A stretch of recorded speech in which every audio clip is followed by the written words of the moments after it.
Football বিশ্বকাপের চলমান আসরের রাউন্ড অফ 16 থেকে নরওয়ের বিপক্ষে 2-1 গোলে পরাজিত হয়ে বাদ পড়েছে ব্রাজিল। ব্রাজিলের এমন বিদায়ের পর দেশটির সাধারণ ফুটবল ভক্তদের মাঝে ছড়িয়েছে তীব্র ক্ষোভ। গোটা বিশ্বকাপ জুড়ে ব্রাজিলের কোচ কার্লো আনচেলত্তির বেশ কিছু বিতর্কিত সিদ্ধান্ত ক্ষুব্ধ করে তুলেছে ব্রাজিলিয়ানদের।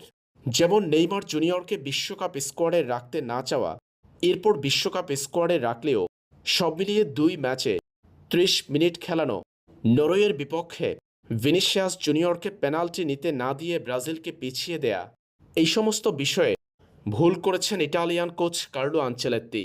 ব্রাজিলের বিশ্বকাপ থেকে বিদায়ের পর প্রশ্ন উঠেছে তার বাদ পড়া নিয়ে। ব্রাজিলের confederation of Brazil football CBF Carlo আনচেলত্তিকে বাদ দিবেন কি, এমন প্রশ্ন সাধারণ ভক্তদের। এই প্রশ্নের উত্তর জানিয়েছে সিবিএফ।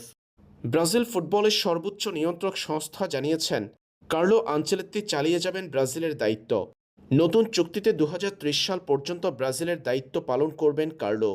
এরপর জানা গেল কার্লো আনচেলত্তি নাকি ঢেলে সাজানোর পরিকল্পনায় ব্রাজিল দলকে।